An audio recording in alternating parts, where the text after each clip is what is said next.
In 1999, the United States was living through a quiet kind of fear. The new millennium was approaching. The internet was spreading faster than anyone could control, and people whispered about the mysterious Y2K bug, a glitch that could shut down power grids and planes at midnight. But as the government obsessed over imaginary code disasters, a very real one was already unfolding. And it wasn't caused by a supercomputer or a foreign spy agency.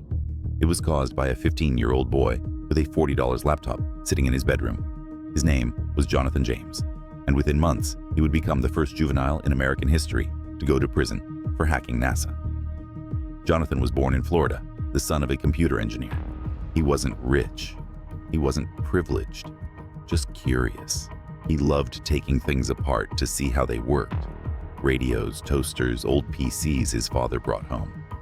But his curiosity had a darker edge. He didn't just want to know how things worked.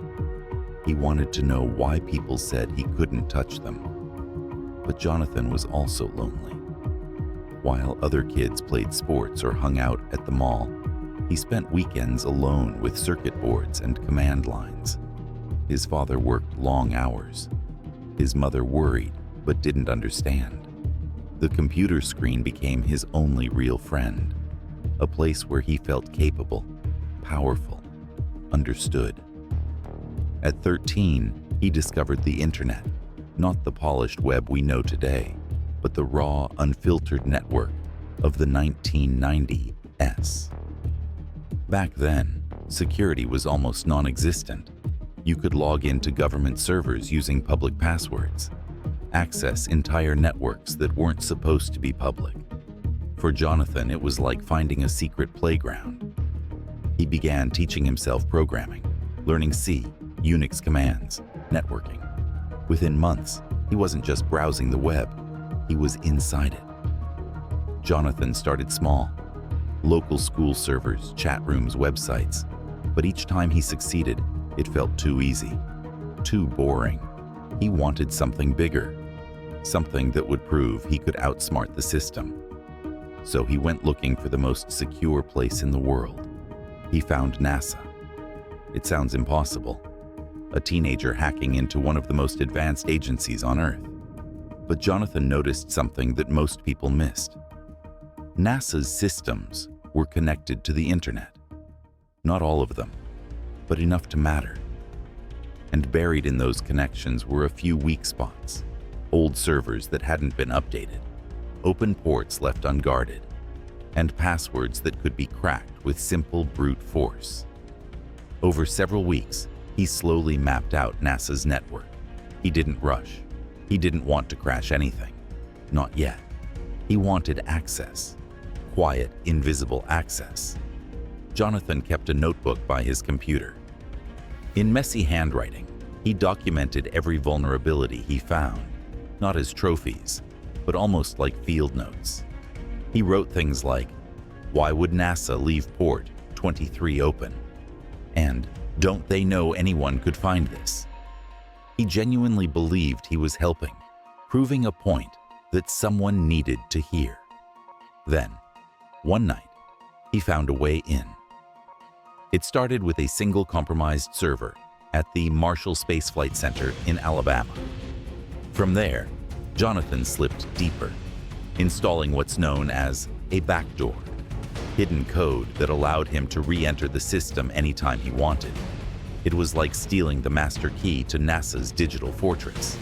And with that key, he walked straight into one of NASA's most sensitive systems. Inside, he found software controlling the International Space Station's life support system, code responsible for regulating oxygen, temperature, and humidity for astronauts in orbit. NASA called it the Environment Control Life Support System, or ECLSS. Jonathan copied the source code, around 13 million lines of it, the digital blueprint for keeping humans alive in space. And he did it all from his bedroom, on a second-hand laptop his parents had bought for him for $40. For weeks, nobody noticed. Jonathan quietly explored, downloading emails, credentials, and internal documents. He wasn't selling them. He wasn't sabotaging anything. He was just there, watching, learning, testing how far he could go. But every ghost leaves footprints. NASA engineers started noticing unusual data transfers, small but persistent. At first, they thought it was a glitch, but when they traced the logs, they realized the breach was coming from outside the agency. Someone had broken in. Within hours, NASA shut down several of its systems to prevent further leaks. The shutdown lasted 21 days and cost them nearly $41,000 in repairs and lost work. To the public, NASA stayed quiet, but behind closed doors, panic spread. They contacted the Department of Defense and the FBI's cybercrime division, because if someone could access the life support software of the International Space Station, they could theoretically alter it, endanger lives. The FBI launched a full-scale digital manhunt, and like in every hacker story, the trail eventually led to a surprise: a suburban home in Pinecrest, Florida. One morning in 2000, agents surrounded the James family house. They knocked on the door. Jonathan's father opened it, confused. Within minutes, officers flooded in, seizing computers, disks, and routers. They told Jonathan he was under arrest for hacking NASA and the Department of Defense. He didn't laugh. He went silent. The officers, the handcuffs, his father's face crumbling in the doorway. It all hit him at once. This wasn't a game anymore. This wasn't about curiosity. He'd become something he never intended: a threat, a criminal, a cautionary tale being written in real time. Investigators revealed that Jonathan hadn't just accessed NASA. He had also broken into a Department of Defense server, intercepting over 3,000 internal messages, including usernames and passwords of military personnel. Using those credentials, he'd accessed another system at the Defense Threat Reduction Agency, which monitored nuclear, biological, and chemical threats. A 15-year-old now had access to America's most sensitive defense information. That was enough to terrify Washington. And yet, when interrogated, Jonathan didn't seem dangerous. He wasn't part of a hacker group. He wasn't selling secrets. He didn't even have an agenda. He was just curious. When asked why he did it, he said something chillingly honest. "I was just looking around." NASA's response was anything but casual. A spokesperson announced to the press, "This is a serious crime. We are talking about hacking into a system used to support human life in space." The story made headlines worldwide. A teenage hacker stealing space station code from his bedroom. People called him brilliant.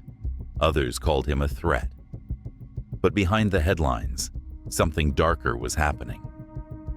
Jonathan's case was being used to send a message that even the US government feared the uncontrollable reach of the internet.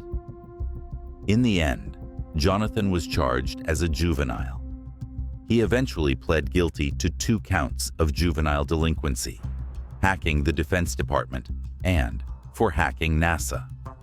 In September 2000, he was sentenced to 6 months in a federal correctional facility, followed by house arrest and probation. He was 15. In prison, Jonathan stopped talking much. Other kids were there for assault, theft, drugs, crimes with clear victims. But who had Jonathan hurt? He kept asking himself that. The astronauts were fine. NASA's systems ran again. But somehow, he was the dangerous one. The label was suffocating. Hacker, criminal, threat to national security. None of those words felt like him. When reporters asked how he felt, he said, "I understand what I did was wrong, but I don't think they understand why I did it." For Jonathan, it was never about causing harm. It was about proving a point, that even the strongest systems could be broken by the weakest tools. That power didn't come from resources. It came from knowledge. NASA, however, had learned a very different lesson. They poured millions into cybersecurity upgrades. They rewrote policies, restricted access, and created entire departments focused on digital defense. And yet, none of it changed the fact that a teenager had exposed the cracks in the world's most advanced space agency. After serving his sentence, Jonathan tried to rebuild his life, but the world had already decided who he was. He applied to dozens of jobs, tech support, help desks, anything. Most applications were rejected the moment his background check came back. The few interviews he got always ended the same way. "We'd love to hire you, but you understand." He finished high school through correspondence courses, sitting alone at the same desk where he'd once accessed NASA. The irony wasn't lost on him. Universities wouldn't accept him. Tech companies wanted nothing to do with him. Even friends from before the arrest slowly disappeared. His father tried to be supportive, but Jonathan could see the disappointment. The woman at the grocery store who recognized him from the news. The neighbors who stopped making eye contact. He'd become a ghost in his own life. Sometimes he'd sit at his computer, hands hovering over the keyboard, remembering what it felt like to be good at something, to feel purpose, to believe that what he was doing mattered. But he never logged in, never tried, because the one thing they'd actually taken from him wasn't his freedom. It was his identity. He told a reporter once, quietly, "I just wanted to be someone, and now I can't be anyone." By his early 20s, the label followed him everywhere. The NASA hacker. Employers hesitated. Universities avoided him. He was a cautionary tale, not a student. He had become something of a ghost, still living quietly in Florida, occasionally talking to reporters, always downplaying his legend. He said he regretted what he did, not because of the punishment, but because of how it changed his life forever. For 7 years, Jonathan lived in a kind of limbo, not quite free, never quite forgiven. He'd check the news obsessively, reading about new hacks, new arrests. Part of him wondered if his case had scared other kids straight, or if it had just taught them to be more careful. Then, in 2007, everything shattered. Federal agents raided Jonathan's home again, this time investigating a massive theft of credit card data affecting millions of people. The operation, codenamed TJX, was one of the biggest identity theft cases in U.S. history. Jonathan insisted he was innocent. His voice cracked when he said it. "I did my time. I stayed clean. Why won't they believe me?"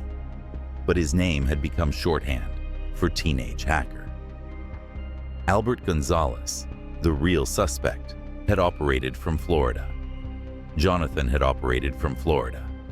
That was enough for the investigation to circle back. Friends later said Jonathan stopped sleeping. He'd call them at 2 a.m., paranoid, convinced his phones were tapped, that agents were watching.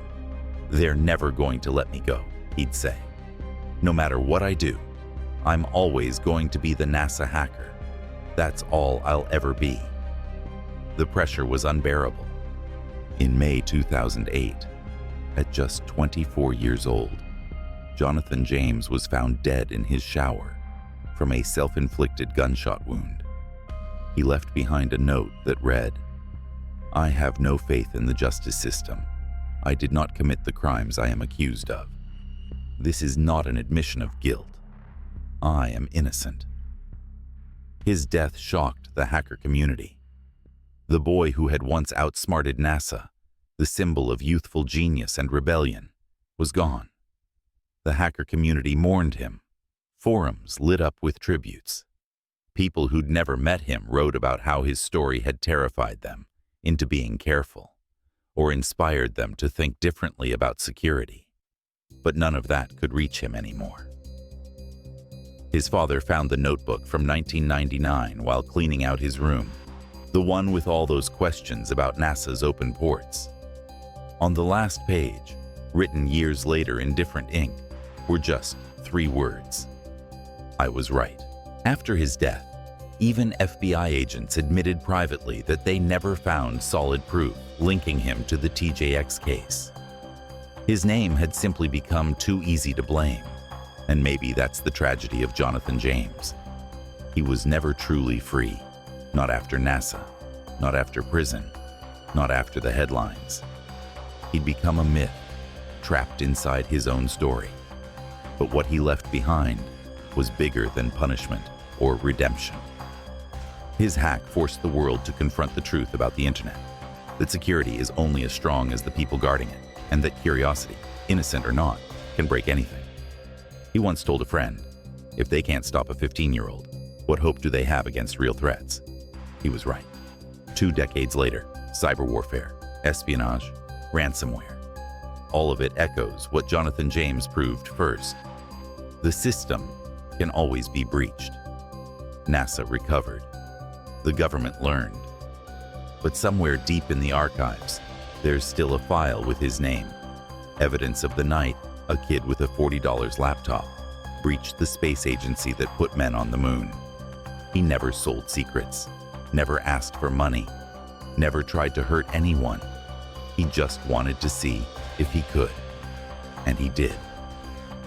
Maybe that's why his story still haunts the halls of cybersecurity conferences and classrooms today. Not because of what he stole, but because of what he represented. The moment innocence met power in the digital age. A 15-year-old, sitting alone in a dimly lit bedroom, staring at his screen and realizing that the entire universe was just a few passwords away.